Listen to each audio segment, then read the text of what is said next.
नमस्कार दोस्तों, स्वागत है आपका अपने चैनल रुद्रा कंपटीशन में। मैं राकेश भारद्वाज आपका स्वागत करता हूं आपके अपने चैनल।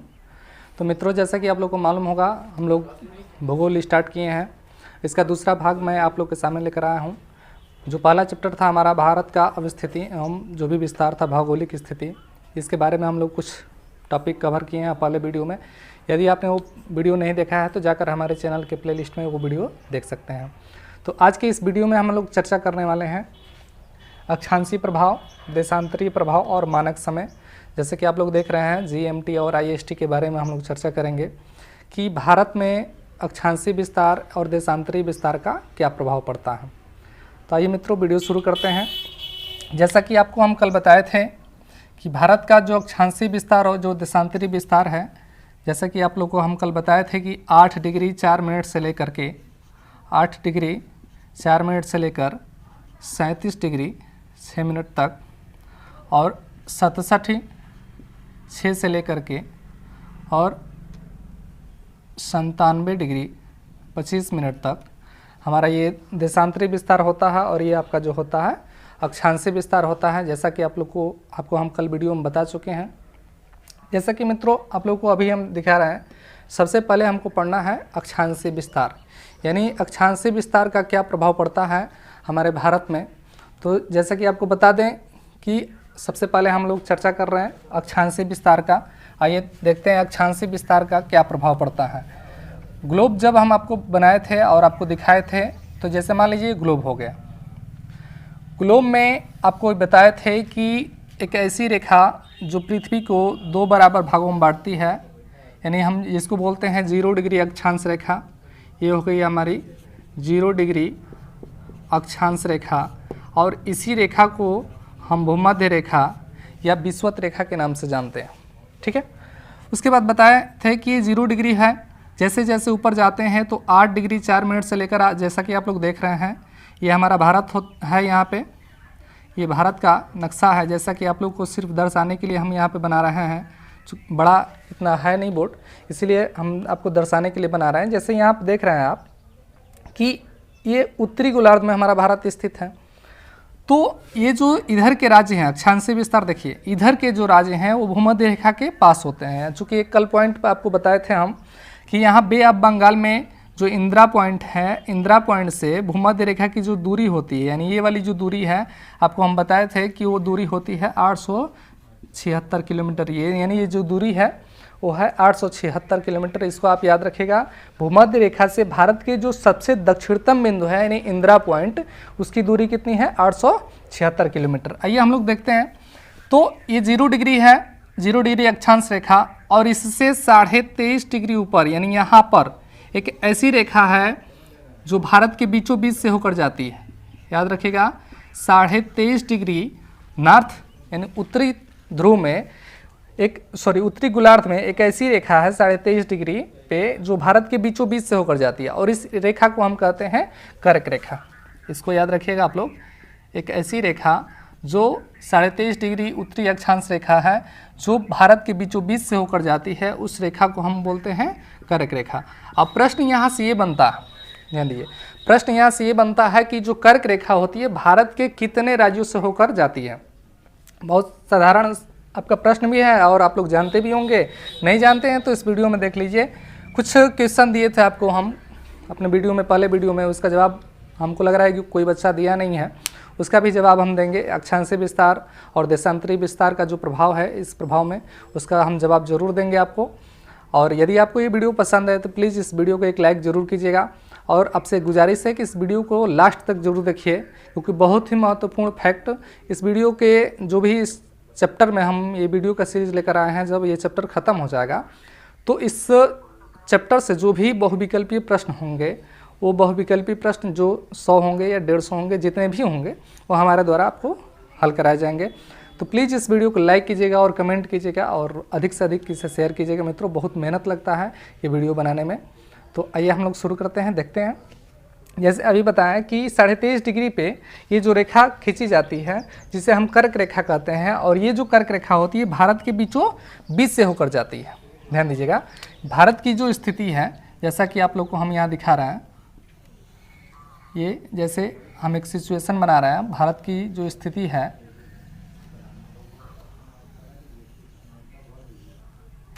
तो जो ये भूमध्य ये जो बीच वाली रेखा है, ये नहीं, ये इस रेखा को हम वहाँ पे दर्शा रहा है, यानी ये जो रेखा है इसी रेखा को हम बोलते हैं कर्क रेखा। कर्क रेखा भारत को दो भागों में बांटती है। कर्क रेखा भारत को दो भागों में बांटती है। तो एक प्रश्न तो यहाँ से बनता है कि वह कौन सी रेखा है जो भारत को दो भागों में बांटती है। तो कर्क रेखा जो होती है, जो 23.5 डिग्री उत्तरी अक्षांश रेखा है, वो भारत को दो भागों में बांटती है। और अभी आपको बताया कि ये जो कर्क रेखा होती है भारत के 8 राज्यों से होकर गुजरती है। ये जो कर्क रेखा होती है भारत के 8 राज्यों से गुजरती है। तो वो 8 राज्य कौन कौन से, आइए हम लोग देखते हैं। तो जो वो 8 राज्य हैं जो कर्क रेखा पर स्थित हैं, तो पहला जो राज्य है वो है मिजोरम। पहला जो राज्य है वो मिजोरम है, इसका ट्रिक भी है, आप लोग को मालूम होगा। दूसरा जो है वो है आपका त्रिपुरा। उसके बाद तीसरा जो राज्य है वो है आपका पश्चिम बंगाल। तीसरा राज्य कौन है, तो पश्चिम बंगाल है। चौथा जो राज्य है वो है आपका राजस्थान। राजस्थान।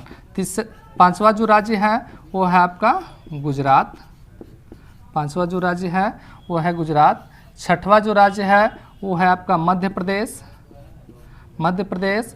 और सातवां जो राज्य है वो है आपका छत्तीसगढ़। छत्तीसगढ़। और जो 8वां राज्य है वो है आपका झारखंड। वो है झारखंड। उसके बाद एक और इम्पोर्टेंट प्रश्न जो कर्क रेखा से जुड़ा हुआ है, वो है कि वह कौन से ऐसे राज्य की राजधानी है जो कर्क रेखा पर ही स्थित है।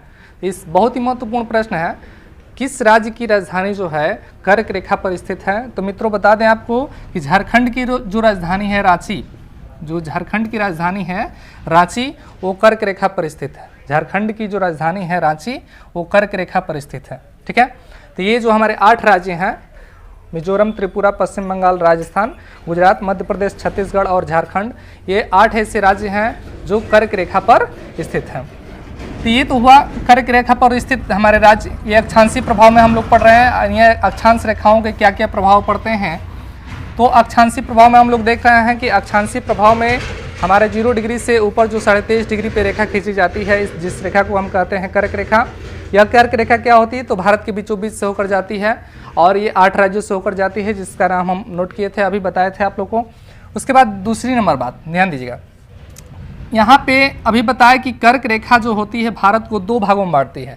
जो नीचे का जो भाग है हमारा दक्षिणी भारत है, और जो ऊपर का भाग है इसको उत्तरी भारत बोलते हैं, जैसा कि सबको मालूम है। तो नीचे का जो भाग है इसको हम बोलते हैं उष्णकटिबंधीय। ध्यान दीजिएगा, उष्णकटिबंधीय। और ऊपर का जो भाग होता है यानी जो हमारा उत्तरी भारत है उसको बोलते हैं उपोष्णकटिबंधीय। ध्यान दीजिए। तो सबसे महत्वपूर्ण प्रश्न यहाँ पे कि वह कौन सी रेखा है जो भारत को उष्णकटिबंधीय क्षेत्र और उपोष्णकटिबंधीय क्षेत्र में विभाजित करती है। तो रेखा जो है कर्क रेखा है, यानी उष्णकटिबंधीय और उपोष्णकटिबंधीय। कर्क रेखा एक ऐसी रेखा है जो भारत के बीचों बीच से होकर जाती है और उष्णकटिबंधीय और उपोष्णकटिबंधीय में भारत को विभाजित करती है। तो ये तो हुआ हमारा पॉइंट। उसके बाद आपको बता दें, चूँकि जो भारत का क्षेत्र है यानी जो दक्षिणी क्षेत्र है, जैसा कि आप लोग देख रहे हैं, जो दक्षिणी भारत है वह भूमध्य रेखा के पास स्थित होता है, और जो उत्तरी क्षेत्र भाग है यानी जो जम्मू कश्मीर के तरफ से ये वाला भाग है, ये भूमध्य रेखा से बहुत ज़्यादा दूरी पर होता है। और आपको मालूम है कि भूमध्य रेखा पर जो सूर्य की किरणें होती है सीधी पड़ती है।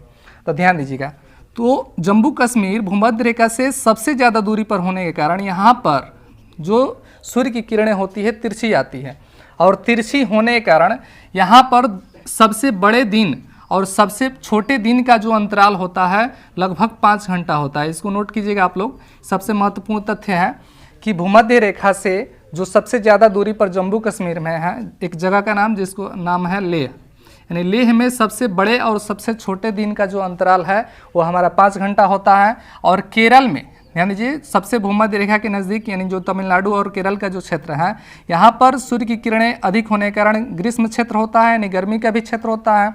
और इस पॉइंट पर सबसे बड़े और सबसे छोटे दिन का जो अंतर होता है मात्र 45 दिन होता है, 45 मिनट होता है। ध्यान दीजिएगा, तो सबसे बड़े और छोटे दिन का जो डिफरेंट होता है केरल और तमिलनाडु में वो 45 मिनट का होता है, और सबसे बड़े और सबसे छोटे दिन का जो जम्मू कश्मीर यानी लेह में जो अंतर होता है वो 5 घंटे का होता है। तो ये अक्षांशीय प्रभाव है, यानी कह सकते हैं कि दिन का जो अंतराल होता है, सबसे बड़े और छोटे दिन का जो अंतराल होता है वह किस प्रभाव के कारण होता है, किस भौगोलिक प्रभाव के कारण होता है।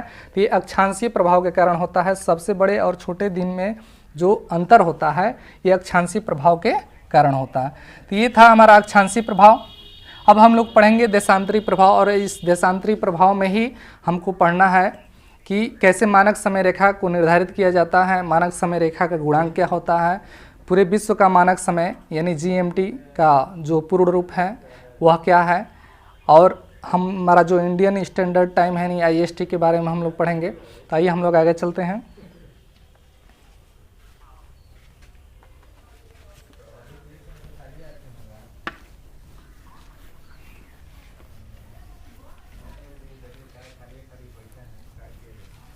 चलिए सॉरी। तो जैसा कि आपको बताए थे, मान लीजिए ये ग्लोब है। ग्लोब में आपको बताए थे कि जो 0 डिग्री देशांतर रेखा है जो ऐसे जाती है, ये लंदन के ग्रीनविच से होकर जाती है। जो 0 डिग्री देशांतर रेखा है, जो 0 डिग्री देशांतर रेखा है, अक्षांशीय प्रभाव आप लोग पढ़ चुके हैं, अब हमको सिर्फ देशांतर रेखा का प्रभाव पढ़ना है। तो जो 0 डिग्री देशांतर रेखा है इसी को हम मानक समय रेखा भी कहते हैं, अंतर्राष्ट्रीय मानक समय रेखा भी कहा जाता है, मानक समय रेखा कहा जाता है। और ये जो 0 डिग्री देशांतर रेखा है यह लंदन के ग्रीनविच शहर से होकर जाती है। और याद रखिएगा ये अंतर्राष्ट्रीय समय का मानक जो है यहीं से निर्धारण किया जाता है। जैसे कि आप लोग नाम सुने होंगे GMT, आप बहुत जगह देखे होंगे। GMT का फुल फॉर्म जो होता है वो होता है ग्रीनविच मीन टाइम। याद रखिएगा इसको, GMT का पूर्ण रूप क्या होता है, तो GMT का पूर्ण रूप होता है आपका ग्रीनविच मीन टाइम, यानी अंतर्राष्ट्रीय समय रेखा इसको हम कहते हैं, जो कहाँ से होकर जाती है, लंदन के ग्रीनविच शहर से होकर जाती है। अब आपको बता दें, ध्यान दीजिएगा, यहाँ से जो देशांतर रेखा, जैसे ये हमारा होता है पूर्वी गोलार्ध और ये जो होता है हमारा पश्चिमी गोलार्ध होता है। तो मानक समय रेखा से जो हमारा भारत है वो पूर्वी गोलार्ध में स्थित है।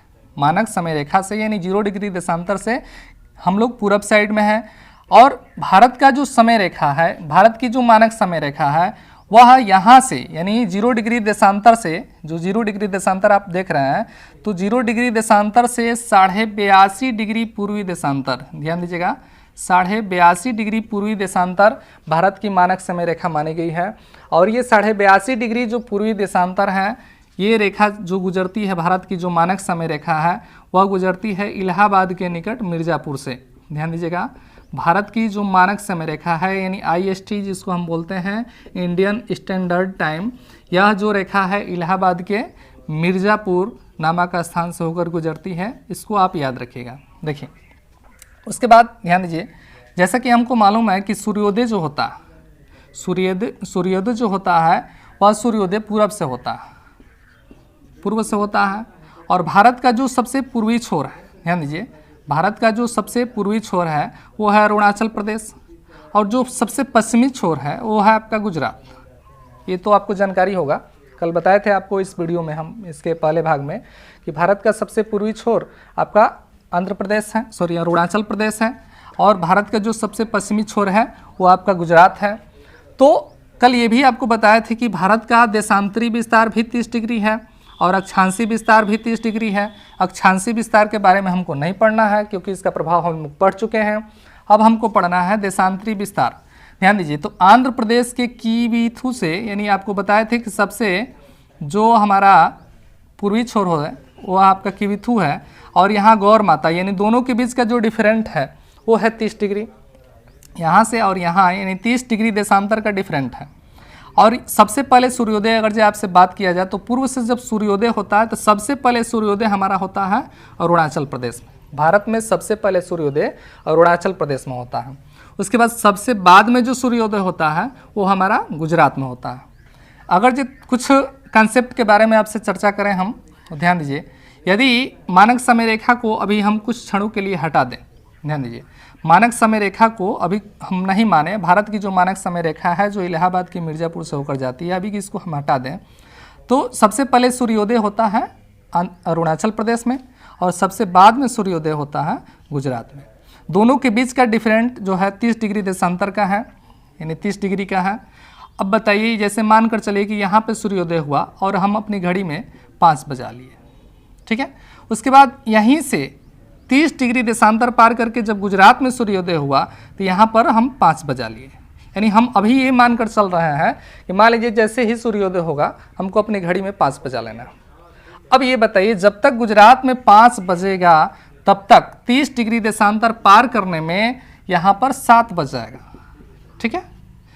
क्यों हो जाएगा? क्योंकि आपको बता दें अभी कि 1 डिग्री देशांतर पार करने में, यानी सूर्य जो पृथ्वी होती है वह 1 डिग्री देशांतर घूमने में 4 मिनट का समय लेती है, तो 30 डिग्री घूमने में वह 120 मिनट का समय लेगी। 120 मिनट का मतलब होता है आपका 2 घंटा, यानी हम कह सकते हैं कि सूर्य की किरणें अरुणाचल प्रदेश से गुजरात पहुंचने में लगभग 2 घंटा का समय लगी है। इसीलिए यानी पूरे एक ही देश में 2 समय के जगह पर एक निश्चित समय फिक्स करने के लिए एक मानक समय रेखा खींची गई, और उसी मानक समय रेखा को हम कहते हैं IST, यानी जो इलाहाबाद के मिर्ज़ापुर से होकर जाती है। और ये जो समय रेखा है ये गुजरात और अरुणाचल प्रदेश दोनों के बीच में मानकर खींचा गया, और ये हम माना गया कि जो यहाँ पर समय होगा वहीं संपूर्ण भारत में समय होगा, यानी जो यहाँ पर बीच में 82 डिग्री, जो 0 डिग्री देशांतर से आगे इधर 82.5 डिग्री पर जो समय होगा वहीं पूरे भारत का समय माना जाता है। तो याद रखिएगा ये पॉइंट है कि अरुणाचल प्रदेश से गुजरात के समय का जो अंतर है वो 2 घंटे है, और इसी को ख़त्म करने के लिए एक भारतीय मानक समय तैयार किया गया। और ये रेखा गुजरती है, आपको बता दें, 5 राज्यों से होकर, यानी भारत की जो मानक समय रेखा है वो 5 राज्यों से होकर गुजरती है। जैसा कि अभी बताया आपको, इलाहाबाद जो है हमारा उत्तर प्रदेश में है, तो यह जो समय रेखा है आपका उत्तर प्रदेश, मध्य प्रदेश, छत्तीसगढ़, उसके बाद आपका उड़ीसा,